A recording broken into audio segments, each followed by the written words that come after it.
The screams were swallowed by the vast silence of an Oklahoma farm. Emergency lights cut through the darkness, but no one could get close. Massive shapes, two towering water buffalo, stood guard over what lay inside the pen. Dispatch crackled with desperation. "We can't reach the victim. The animals won't let us through." Just 24 hours earlier, farmer Brad McMichael believed he had made an investment in his future. Instead, he had unknowingly invited death onto his land. They say some animals can be tamed, molded into livestock, tools of profit and survival. But not all creatures yield to man's control. Some carry the wild in their blood, and when pushed, they remind us who truly holds the power. Today we uncover the horrifying final moments of a man who dreamed of turning beasts into business and paid with his life. Welcome back, and to those new here, make sure to subscribe, like, and share so you don't miss the next story. Jones, Oklahoma, 20 miles outside the bustle of Oklahoma City, sits a town where hard work is woven into every acre of soil. It was here that 45-year-old Bradley McMichael built his life. Friends and neighbors remember him as the man who never stopped moving, the farmer who rose before dawn and stayed on his land long after the sun sank beneath the horizon. He was well respected, a man who carried the kind of grit that defines rural America. To his fiancée, Jennifer Green, he was more than a farmer. He was a dreamer with a plan. On July 10th, 2025, that plan took shape at a livestock auction. The heat of midsummer pressed down on the crowded pens as Brad made his way through rows of cattle, goats, and horses. But his eyes fixed on something different. Two massive water buffalo, towering and restless, their breath heavy, their horns catching the light. They were rare for Oklahoma, unusual even. But for Brad, they represented opportunity. The meat was valuable, lean, and in growing demand. If he could raise them, he could carve out a new stream of income, a new path forward for his family. Witnesses said Brad was in high spirits, smiling as he signed the papers, talking excitedly about the future. Later that evening, those buffalo arrived at his farm, pacing uneasily in their new pens, their massive shadows cast against the twilight.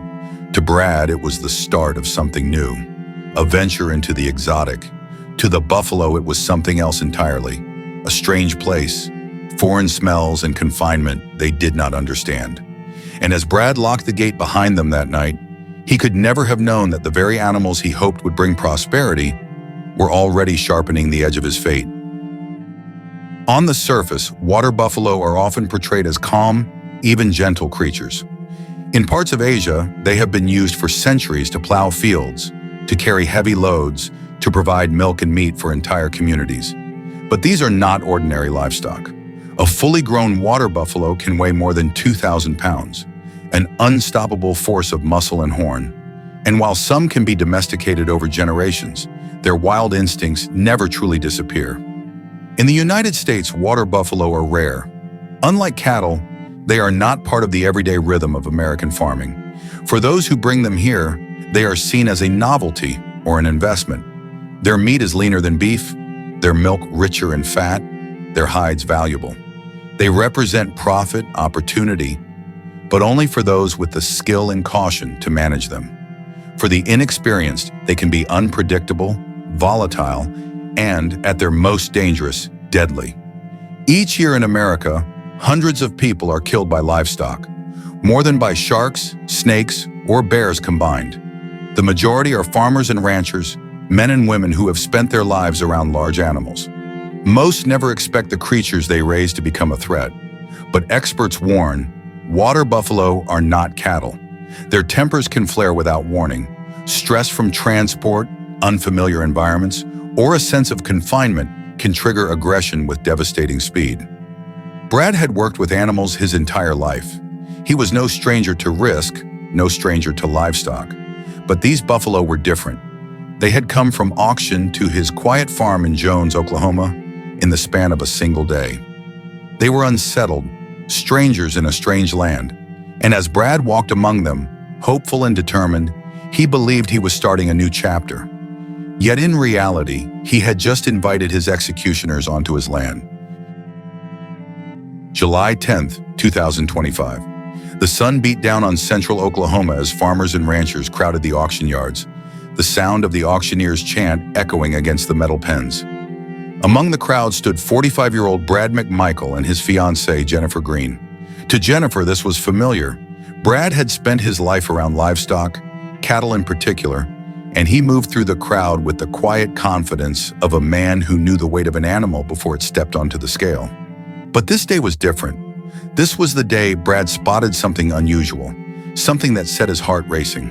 Two massive water buffalo, restless and imposing, unlike anything most Oklahoma farmers had ever seen. Jennifer later remembered the look in his eyes. "He was in good spirits," she said, "excited like a boy with a new project. He thought this was the start of something big for us." Brad wasn't chasing novelty for its own sake. He was a practical man, a father, a provider. But he saw potential, meat that could fetch higher prices, animals that could set him apart in a crowded farming world. In those moments at the auction, all he saw was opportunity, not danger. That evening, the buffalo were transported to Brad's farm on the outskirts of Jones, Oklahoma. As the sun dipped low and the sky burned orange, the truck pulled into the gravel drive. The animals emerged heavy and agitated, their hooves striking the earth with nervous force, their deep breaths visible in the cooling air. Neighbors later recalled seeing them pacing along the fence line, heads tossing, muscles twitching. They didn't look like cattle settling into a new home. They looked unsettled, dangerous, like wild creatures trapped in a foreign place. Brad, experienced but cautious, made a decision. He separated them into different pens, a standard practice designed to ease tension, to give each animal room to adjust. He secured the gates, tested the locks, and watched them for a while under the glow of the barn lights.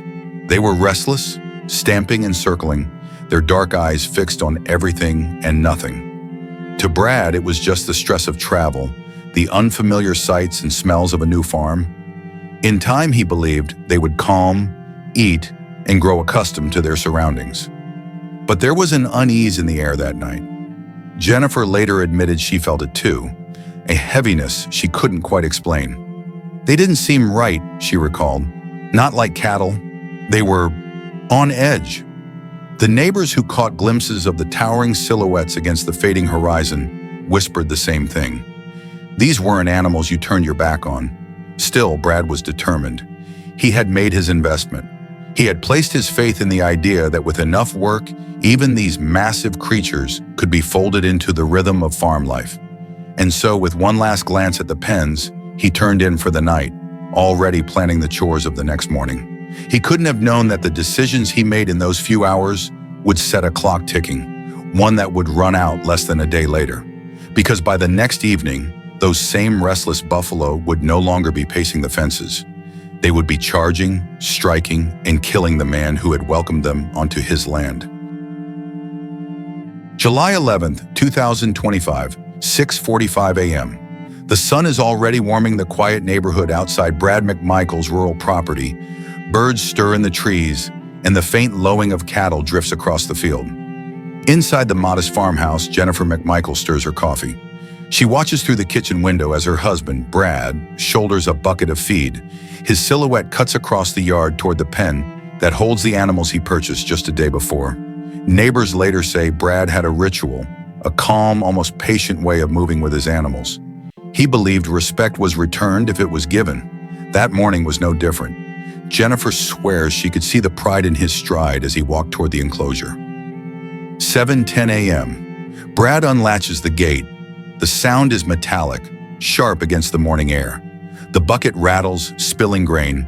The animals stir, restless. Jennifer leans on the doorframe, whispering almost to herself, "He loved those animals like they were already part of the family." But what no one knew, what no one could have predicted, was that something had shifted in the pen overnight. The animals were no longer curious. They were restless, unpredictable. 7:15 a.m. Brad steps inside the enclosure. The camera of memory freezes him there. Boots in the dirt, morning sun across his face, a man who still thinks he has time. This would be the last time anyone saw Brad McMichael alive.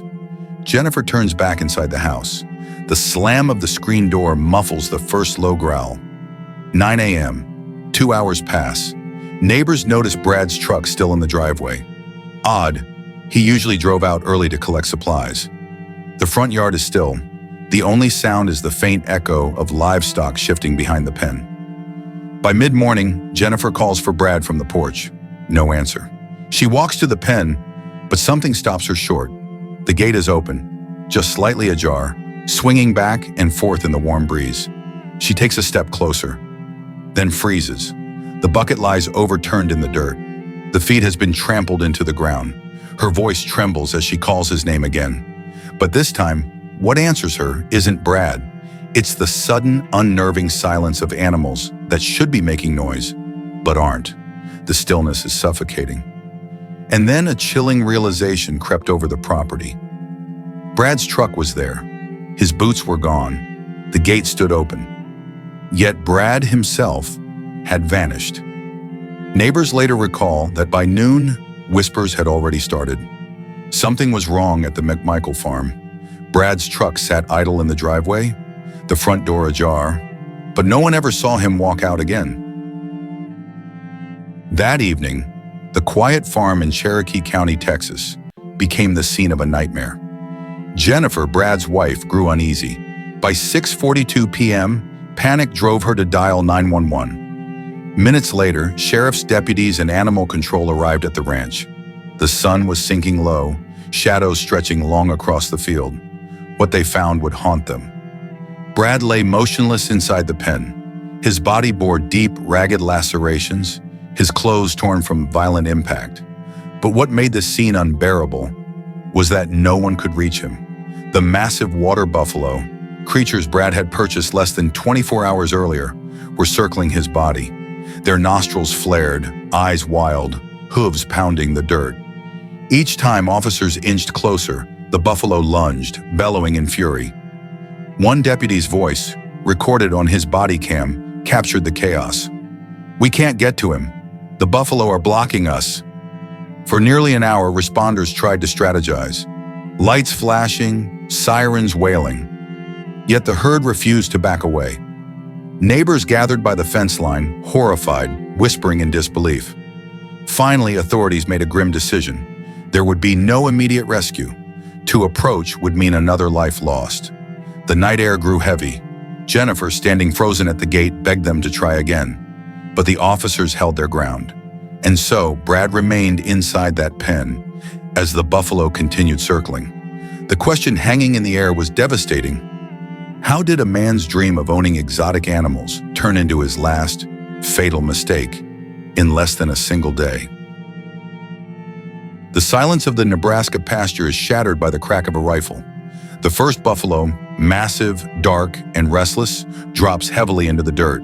Dust rises around its body, and only then can responders move closer to where Brad McMichael still lies. His body had been trapped beneath the threat of those horns, every second dangerous. But the nightmare isn't over. The second buffalo, larger and more unpredictable, refuses to back down. It stomps, snorts, and charges the fence line, testing every boundary. Witnesses recall how its eyes seem wild, its breaths heavy, as if the animal itself understood the chaos it had caused. Law enforcement makes the devastating call. It too must be put down. A second gunshot rings out across the fields. 2 lives, creatures that Brad had bought just 24 hours earlier, animals meant to secure his future, are gone. Neighbors remember the chilling silence afterward. No bellows, no wind, just the sound of boots crunching through the dirt toward Brad's still body. And yet, this tragedy raises a question no one can shake. Why did these buffaloes turn? Were they simply aggressive by nature, startled by the new environment? Or did something far deeper trigger the violence? The attack had unfolded too quickly, too violently to make sense. Investigators would dig, experts would weigh in, but answers would remain elusive. But as the dust settled in those Nebraska fields, one fact became clear. Brad McMichael's death wasn't just a freak accident. It was a warning of the deadly risks lurking behind the dream of owning wild animals.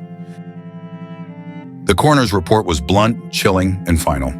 Brad Schlenker's cause of death was confirmed as multiple lacerations, blunt force trauma, and internal injuries. consistent with a violent attack by the very buffaloes he had purchased only weeks earlier. Every wound told the story of a struggle he never had a chance to win, but investigators wanted to know why. Why would animals meant for ranching and profit turn into a force of destruction?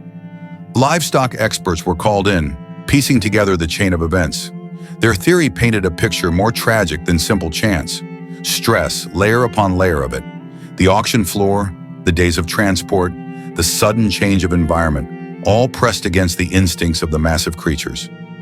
Fear, anxiety, and disorientation may have simmered inside them until something finally snapped. Neighbors struggled to comprehend what had happened in their quiet community. The Schlenker farm had always been a place of steady work and family pride. Now it was marked by the shadow of loss. Jennifer, Brad's wife, stood before reporters with her voice trembling but resolute. He was the hardest working man I had ever known. He loved this land, and he believed in what he was building for us. To lose him this way, it's unbearable. Her words hung in the air, heavy with grief and disbelief. Behind her, the fields that were supposed to secure their family's future lay silent, haunted by the memory of that night. But as the investigation deepened, new questions emerged. Was this truly an accident born of stress and fear? Or had the warning signs been overlooked? Signs that Brad himself never got the chance to see? The truth, investigators realized, was more complicated than anyone wanted to admit, and the community would soon discover. This wasn't the last time tragedy would strike from behind the fences meant to keep danger out. Neighbors bring flowers, laying them by the fence line where Brad once stood proudly with his cattle. His family, still in shock, gathers at the farmhouse porch. Jennifer, her voice breaking, whispers, "He built everything we had with his hands. And in one night, it was all gone." Brad wasn't just a farmer, he was a father, a partner, and a man whose life was built on grit and hope. He had dreamed of growing his herd, of passing down the land to his children. Now that dream lies buried with him. In just 24 hours, Brad's dream turned to tragedy, a reminder that when we work with powerful animals, nature can turn on us in an instant. And the truth is, no one is ever truly in control. And the question remains, how many more lives will be lost to animals we think we control? If Brad's story moved you, share this video to spread awareness. Subscribe for more true and untold stories of human struggle against the power of nature. And let us know in the comments, should animals like this ever be sold, or are we repeating a deadly cycle?